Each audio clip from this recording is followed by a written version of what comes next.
예, 어떤 일에 있어서 또 어떤 직에 있어서 자부심과 자긍심을 가지고 있는 사람과 자기가 하는 일에 대해서 자부심, 자긍심을 가지고 있지 못한 사람의 삶과 행동에서는요, 어마어마한 차이를 보이는 것을 우리는 잘 알고 있습니다.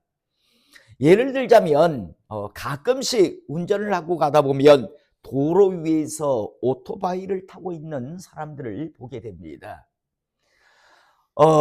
그런데 같은 오토바이지만 어떤 주로 왜 배달에 사용되는 그런 스쿠터라고 하는 그런 오토바이를 타고 있는 사람들이 있습니다. 그런 사람들을 자세히 보면요, 법규를 지키는 사람들을 거의 볼 수가 없습니다. 거의 무슨 특별한 면허가 있는 듯이요, 그냥 대부분의 사람들이 교통법규를 전혀 지키지 않습니다. 그런데요, 할리라고 하는 오토바이를 타는 사람들이 있습니다. 동호회에서 왜 이렇게 조금 이렇게 누워서 타는 크다크다한 오토바이들 있잖아요. 그런 사람들을 가끔씩 도로에서 만나는데요, 이런 사람들의 모습을 이래 보면요, 교통위반 안 합니다. 철저하게 어느 누구보다도 딱 신호를 아주 정직하게 지키는 모습을 보게 됩니다. 저는 그 오토바이 탄 모습을 보면서 배달하고 있는, 물론 바빠서 어떤 경제적인 여러 가지 이유를 들 수 있겠지만 어찌됐든요, 자신들이 오토바이를 탄다는 것에 대해서 스쿠터를 타는 그런 사람들에게는요, 자부심이 없습니다.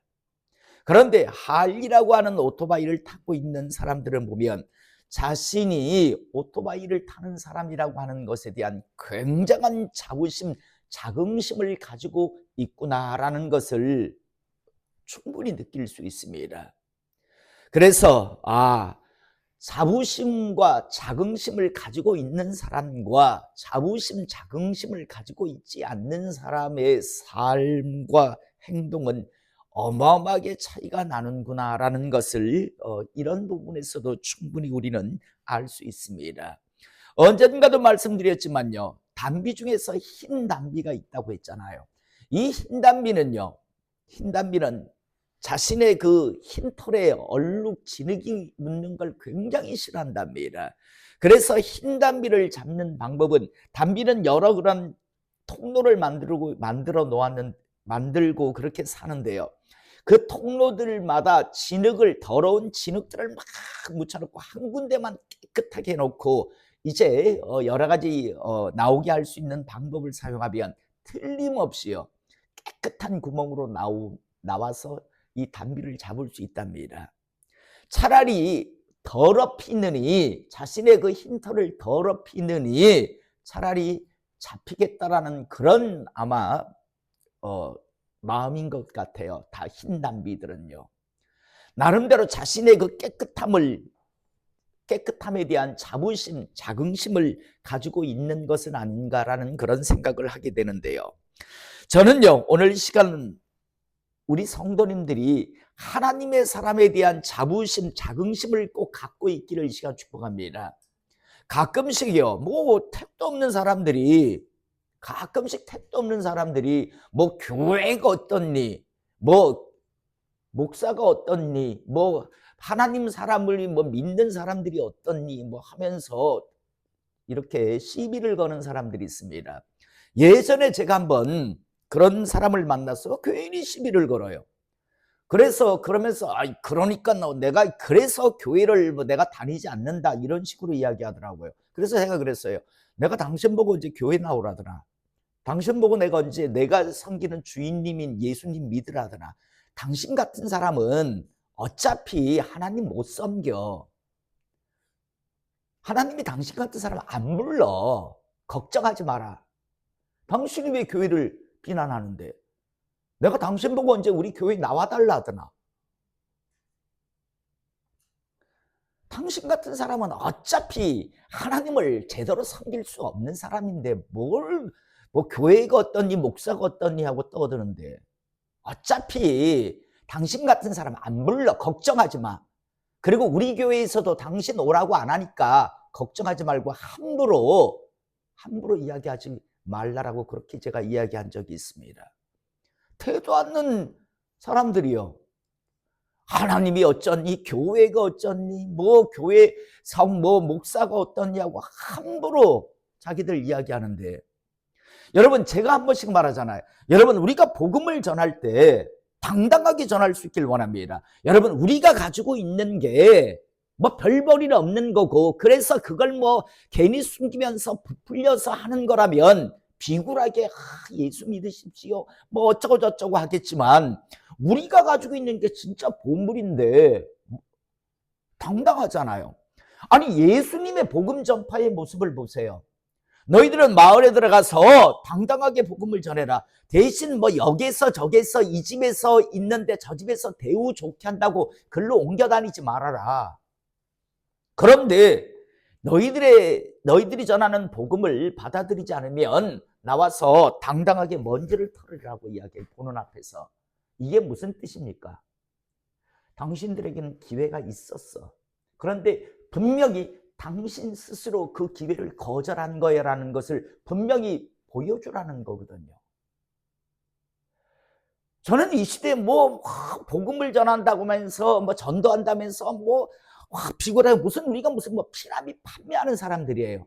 우리가 그들을 해가지고 무슨 사적인 어떤 영리를 취하려는 게 아니라, 물론 우리에게 주신 사명이 있어서 복음을 전하지만 우리는 비굴할 이유는 전혀 없다고 저는 분명하게 생각합니다. 그래서 저희 교회 주보에 그렇게 돼 있잖아요. 4주 동안은요 전혀 우리는 등록에 대해서 묻지 않습니다. 그냥 다녀보시라고 마음껏 다녀보세요. 그리고 4주가 지난 이후에 이 교회 등록하고 싶습니다, 이 교회 다니고 싶습니다 하면 그 다음에는 어떻게 한다고 했습니까? 우리가 이제 그 사람을 평가할 거예요. 이 사람을 과연 우리의 동역자로 받을 수 있는 사람인가? 우리의 교우로 받을 수 있는 사람인가? 저는 그게 당연하다라고 생각해요. 동네 동호회도요. 여러분 제가 배드민턴을 갖다 오래 쳤지만 제가 일반 이런 동호회에 이제 못 들어갑니다. 왠 줄 압니까? 전화하면 대뜸 나이가 어떻게 되세요? 그래요. 60 넘었는데 하면 됐습니다. 안 받아준답니다. 동호회도 안 받아준대요. 그런데요, 천국 지옥이 좌지우지되고 우리가 하나님의 귀한 사명을 감당하는 교회인데, 아니 처음에는 자기들이 알아보라고 해요. 그 다음에 이제 의사를 표현하면 그 다음은 저희가요 이제 평가합니다. 이 사람을 그 사람이 세상적으로 그런 걸 원하는 게 아니라 과연 하나님에 대한 갈망함이 있고 하나님을 섬기고자 하는 마음이 정말 진실한가에 대해서, 또 여러 가지 이 사람이 정말 우리와 함께 하나님의 귀한 일을 감당할 수 있는 그런 지체로서의 어떤 모습을 가지고 있는가, 우리도 4주 동안 보고 있는 거예요. 여러분들은 모르지만 저희 교회 등록 의사를 밝힌 몇 분이요, 저희는 죄송하지만 함께하고 싶지 않습니다, 저희 교우로 받고 싶지 않습니다라고 해서 거절당한 분도 있어요. 아니 등록도 안 했는데 새벽 예배에 조금 참석하더니 새벽 예배 시간을 늘리면 어떻겠냐는 둥, 음악을 키워라 줄여라 이런 요구를 하는 사람들이 있어요. 속으로 그랬죠. 우리 교우로 받아들이면 안 받아 불을 보듯이 뻔하겠구나 이 사람. 양산에 물금의 큰 교회를 다닌다고 하더라고요. 그러면서 아니 우리 교회 교인이 아니잖아요. 우리 교회가 우리 교회 나름대로의 새벽 예배를 드리고 있는데 다닌 지 얼마 안 되면서 나중에 사모님한테 전화해가지고 새벽 예배 시간을 자기 나름대로 어쩌고 저쩌고 하고 음악을 새벽 예배에 트는 음악, 기도 시간에 트는 음악을 높여라 줄이라 이런 요구를 하더라고요. 그리고 나서 나중에 4주째에서 이 교회 등록 안 받습니다. 우리 교회는 댁 같은 사람 안 받습니다. 이미 예의가 없는 사람이잖아요. 그런 사람 어차피 우리 교회에 함께 못할 사람이에요. 자, 저는요 다시 한번 저는 두 가지 자부심이 있습니다. 전에도 한번 말씀드렸죠. 저는 죄송하지만 남자라고 하는 자부심을 가지고 있습니다. 내가 남자로 태어난 것에 대한 자부심이 있습니다. 또 하나는 목사라는 자부심을 가지고 있습니다. 이 두 가지에 걸리면요, 반응을 합니다. 저는 이 두 가지에 대한 자부심, 자긍심은 있어요. 저는 우리 성도님들도요, 하나님의 사람이라는 자부심, 자긍심을 갖고 있길 원합니다. 예, 복음 전해야죠. 우리가 가지고 있는 보물을 함께 나누고 싶어서. 그렇지만 비굴할 이유는 없어요. 그런데 뭐 태도 안 하면서 자기들 어쩌고 저쩌고. 그러세요? 그러면 그렇게 하세요. 오늘 우리 오전 말씀이 뭐예요? 복음이 전해진 이후부터 그다음부터는요, 글로 침노합니다. 스스로의 선택입니다. 우리는요, 기회를 부여해 주는 하나님의 종으로서 종이기 때문에 그 기회를 전하는 역할을 하는 거죠. 그런데 그들이 끝까지 원하지 않으면 그건 어쩔 수 없는 거죠. 마태복음 22장에 보면 그렇잖아요. 초청을 하잖아요. 잔치를 배설하고 임금이 초청을 합니다. 그런데 뭐 어쩌고 저쩌고 이유 핑계대면서 잔치에 참여하지 않거든요. 그래서 임금이 뭐랍니까? 내거리로 나가서 다 데리고 와라. 누구든지 만나는데 잔치에 참여할 수 있게 초청을 해라고 이야기합니다. 그래서 또 왔는데 그래도 자리가 모자란다라고 이야기합니다. 그러면 저는 좀 이렇게 부족하다라고 생각하는 사람들도 다 데리고 오라라고 합니다. 그리고 나중에 임금이 이제 잔치에 다 와서 보는데 어떡합니까? 잔치를 배설할 때는 그 앞에서 어떻게 한다고 했습니까? 예복을 다 나누어 줍니다. 알아서. 그러니까 집에서 예복을 준비해 오는 게 아니라 잔치에 참석하는 사람에게는 집 주인이 잔치를 배설한 사람이 다 예복을 나눠주기 때문에 있기만 하면 돼요. 그런데 은혜로 자기가 부름받았음에도 불구하고 예복을 안 입고 있습니다. 그래서 임금이 뭐랍니까? 불러서 넌 왜 예복 안 입고 있는데? 아마 그랬을 거야. 그건 제 스타일이 아니라서. 내가 잔치에 참여해 준 것만 해도 그거 대단한 거 아닙니까? 뭐 이런 마음이었을 거예요. 그런데 임금이 뭐랍니까? 쟤 쫓아내라. 여러분, 그게 바로 이 시대의 복음이에요. 그게 바로.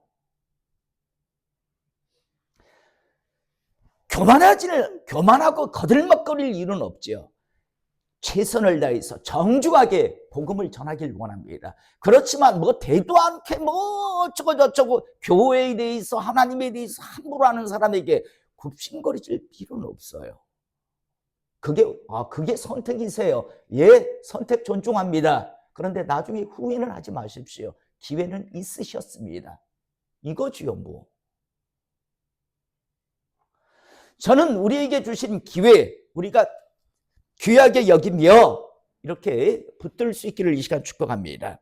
자, 오늘 1절서부터 말씀을 보면 그 후에 암몬 자손이 왕이 죽고 그의 아들 하눌이 대신하여 왕이 되니 다윗이 이르되 내가 나아스의 아들 하눌에게 은총을 베풀되 그의 아버지가 내게 은총을 베푼 것 같이 하리라 하고 다윗이 그의 신하들을 보내 그의 아버지를 조상하라 하니라. 자, 다윗이 조문사절단을 이제 암몬이라고 하는 나라에 보내기로 결정을 합니다. 왜냐하면 암몬의 왕이었던 사람이 다윗이 이제 왕이 되는 과정 속에서 선하게 돼 있기 때문에, 그래서 암몬의 왕이 죽었다라는 소식을 전해 듣고 조문사절단을 꾸며서 이제 보내기로 결정을 합니다. 그런데 다윗의 신하들이 암몬 자손의 땅에 이름에 문제가 하나 발생합니다. 암몬 자손의 관리들이 그들의 주 하눌에게 말하되, 자, 암몬 왕이 죽고 전 왕이 죽고 이제 그의 아들인 하눌이라고 하는 자가 암몬이라고 하는 나라의 왕이 되었는데, 그런데 관리들이 이 하눌에게 막 왕이 된 하눌에게 뭐라고 이야기하는가 하면, 왕은 다윗이 조객을 당신에게 보낸 것이 왕의 아버지를 공경한 줄로 여기시나이까? 다윗이 그의 신하들을 당신에게 보내 이 성을 엿보고 탐지하여 함락시키고자 함이 아니니까니. 막 왕이 된 한눈에게요, 관리라고 하는, 대신 신하라고 하는 자들이 막 이야기합니다. 지금 뭐 명분은 조문 사절단을 지금 보내신 거라고 생각하십니까? 아닙니다. 지금 우리나라를 염탐해서 장차 우리나라를 함락시키려고 하는 겁니다. 라는 식으로 지금 이야기합니다. 이거 진실 아니잖아요. 그런데 바로 이 말 때문에 비극이 시작됩니다. 저는 다시 한번 우리 성도님들에게 자주 말씀드리지만 만남의 축복을 위해서 꼭 기도하시기를 이 시간 축복합니다. 자, 여러분, 사람이 살면서 어리석은 사람과 만남, 교제를 하면 결국 겪지 않아도 될 어려움, 고통을 겪게 됩니다. 반드시 하나님 안에서 지혜로운 그런 사람을 만나는, 그런 사람과 교제하는 그런 축복이 있기를 이 시간 축복합니다. 자, 여러분, 우리 주변에는 두 종류의 사람이 있습니다. 여러분, 항상요, 저는 항상 그렇게 생각합니다. 습관처럼 이제 합니다. 어떤 것인가 하면 우리 주변에는 두 종류의 사람이 있습니다. 한 종류의 사람은 하나님의 사람이 있습니다. 또 한 종류는요, 사탄의 앞잡이 하수인이 되어 있는 사람이 있습니다. 이걸 잘 분별해야 됩니다. 하나님의 사람이라면 깊은 교제를 나눠도 됩니다. 그런데 사탄의 앞잡이 하수인이라 생각하면 여러분 멀리 하시기 바랍니다. 전에 제가 말씀드렸죠. 어떤 때 신방을 드리고 있는데요, 다급하니까요, 꽁꽁 얼은 떡을 가지고 문을 두드리면서 방해를 하더라니까요. 여러분, 우리 주변에 자세히 보면요, 신앙생활을 하지 않지만 그래도 하나님께서 붙여준 그런 사람들이 있습니다. 그런데 철저하게 우리의 신앙을 무너지게 하고 넘어지게 하는 사탄의 앞잡이 하수인들이 있습니다. 평소에 연락 안 하던 사람인데, 내가 이제 기도 생활 좀 해야 되겠다. 내가 이제부터 하나님 말씀을 읽어야 되겠다. 내가 이제부터 좀 신앙생활을 좀 제대로 해야 되겠다는 순간요, 연락이 오는 자들이 있습니다. 그래가지고 분주하게 만들고 신앙생활을 하는 데 있어서 방해하는 역할을 하는 사람들이 있습니다. 우연이 아니라 바로 그들이 사탄의 앞잡이 하수인이고 사탄 마귀들에게 이용당하는 자들입니다. 만약 한눈이 이 옆에 있는 이런 관리들을 안 만났더라면 얼마나 좋았을까요? 또 만났다 할지라도 잘 분별했다면 얼마나 좋았을까요? 관리들이 지금 이 말을 하고 있는데 이게 정말 옳은 말인지 틀린 말인지를 좀 분별할 수 있었으면 얼마나 좋았을까요? 그런데 그 분별에서 실패합니다. 관리들의 말을 그냥 믿습니다. 그리고 그 관리들의 말을 믿은 그 결과는 어마어마하게 결국은 전쟁으로 이어지기 시작합니다. 어마어마한 전쟁으로요.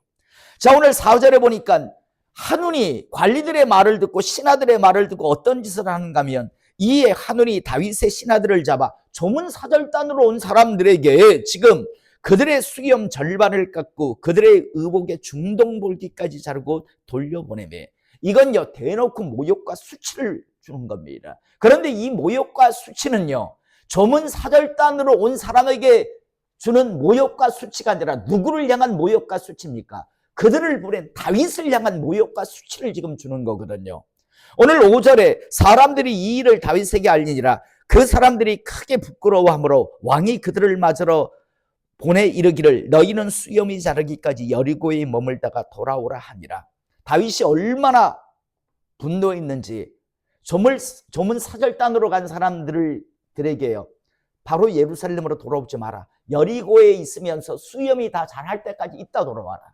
이건 다윗이 어떤 한눈의 그 행동이 어떤 의도였고, 그리고 얼마나 분노했는가를 우리는 충분히 알 수 있는 말씀이 바로 5절입니다. 다윗이 어마어마하게 분노합니다. 그러니까 전쟁을 불사하잖아요. 6절에 암몬 자손들이 자기들이 다윗에게 미움이 된 줄 알고 암몬 자손들이 사람을 보내 벳르옵 아람 사람과 소바 아람 사람의 보병 2만 명과 마아가 왕과 그의 사람 1000명과 돕 사람 12,000명을 고용한지라. 다시 말해서 용병을 고용합니다. 다윗이 열받았다는 소리를 들은 거예요. 다윗이 지금 분노한다는 소리를 듣고 감당을 못하니까 아람의 용병을 고용합니다. 지들이 도저히 다윗을 감당할 수 없으니까 아람이라고 하는 나라의 사람들을 끌어들여서 용병으로 지금 고용을 하는데, 오늘 7절 다윗이 듣고 요압과 용사의 온 무리를 보내매 결국은요 전쟁이 일어납니다. 이스라엘과 다윗이 왕으로 있는 이스라엘과 그다음 암몬이라고 하는 나라와 암몬에게 용병으로 고용된 아람이라고 하는 나라가, 이제 아람과 암몬은 결국은 연합군이 되겠죠. 용병으로 고용했지만 어찌됐든 용병으로 연합군이 되고 이쪽은 이스라엘입니다. 그런데 여러분, 전쟁은요 결국 승패가 어떻게 나냐면 이스라엘에 의해서 완전히 이스라엘이 승리를 거두는 걸 우리는 보게 됩니다. 자, 여러분, 그들은 몰랐어요. 다윗은요 하나님이 지지하고 보증하는 사람이었습니다. 지들이요 암몬이 아람이 그 외에 다른 어떤 나라를 끌어들여서 자기들이 연합군을 형성한다 할지라도 여러분, 다윗의 군대를 그들은 결코 이길 수 없었습니다. 왜냐하면 다윗의 군대, 당시 이스라엘은요 하나님의 군대였기 때문에요. 제가 자주 하는 표현으로 어떻게 합니까? 여러분, KTX가 지금 서울에서 부산을 향해서 막 달려오고 있습니다. 그런데 대전이나 천안이나 이런 데서 그 동네 개들이 나와서 막 으악 짖으면서 KTX를 멈추려고 합니다. 멈춰질까요, 안 질까요? 철로 위에서 적극적으로 때로 모여서 한 10마리가 지금 버티고 있습니다. KTX가 쓸까요? 그냥 가차없이 치고 지나갈까요? 가차없이 치고 지나갑니다. 제가 한 번씩 감히 말씀드리지만 예전 명장동에 있을 때, 우리 교회가 있을 때 그 밑에서 맨날 노름하던 사람이 있었어요. 나중엔 교회 주일날 주차를 못할 정도로요. 토요일날 되면 지들끼리 모여서요, 사당부터 그랬어요. 맨날 그저 훌라. 우리 친구들은, 우리 여기 있는 사람들은 모를 거예요. 지집사님은 아시나요? 훌라가 뭔지? 모릅니까? 예, 알긴 알아요. 저는 잘 압니다. 훌라. 맨날 훌라 친다고요. 나중에 차를 들 데가 없어요. 교회 우리 성도들이.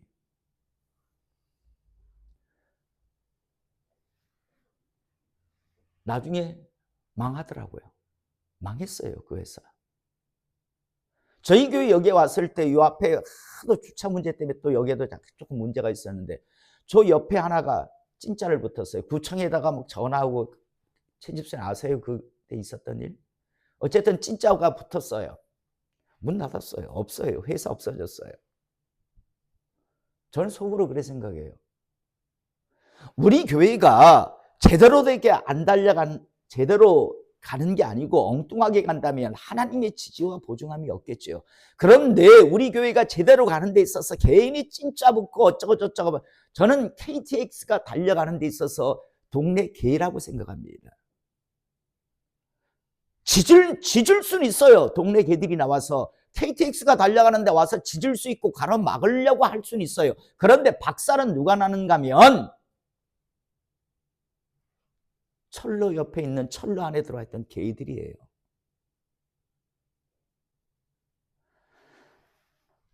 다윗이 함께 왕으로 있는 지금 이스라엘은 하나님의 영광을 위해서 막 KTX와 같이 막 달려가고 있어요. 그런데 암몬이니 아람이니 어쩌니 하면서 동네 개들 같은 것들이 나와가지고 이러고 있는데 다 박살나요. 다 박살나요.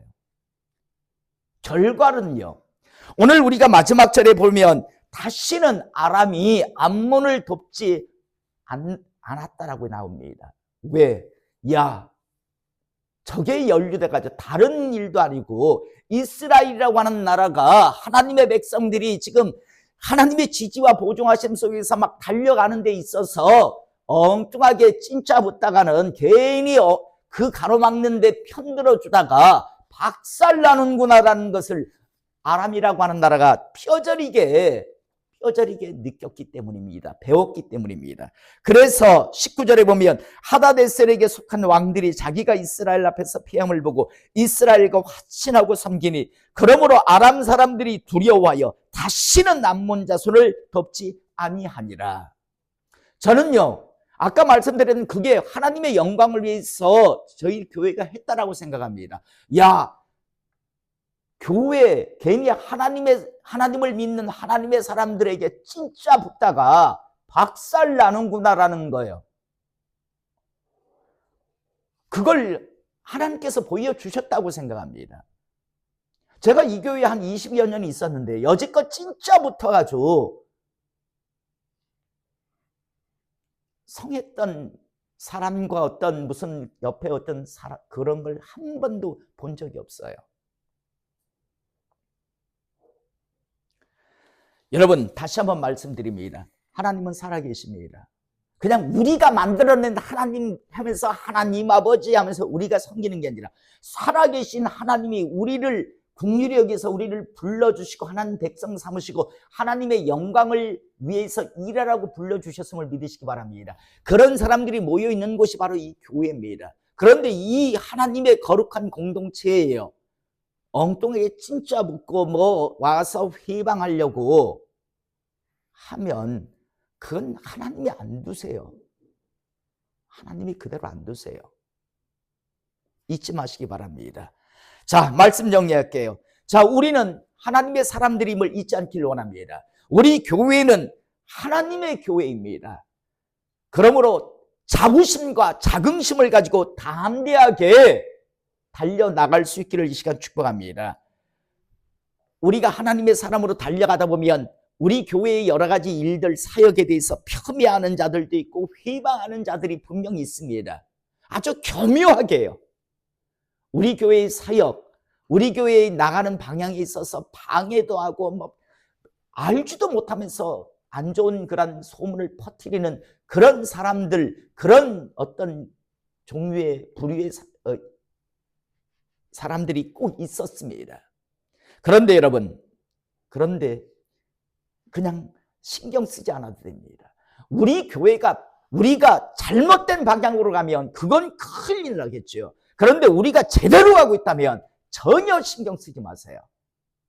마치 KTX 달려가는데 뭐 천안이니 대전이니 대구에서 그 동네 개들이 다 나와서 짖는다 할지라도 전혀 신경 안 써도 됩니다. KTX는 그냥 부산을 향해서 목적지를 향해서 그냥 달려갑니다. 철로 안에 들어오는 쪽쪽이 다 작살납니다. 그런 자부심과 자긍심을 가지고 그런 의식을 가지고 신앙의 여정 달려가는 우리 모두가 되기를 이 시간 주님의 이름으로 축복합니다. 기도하시겠습니다.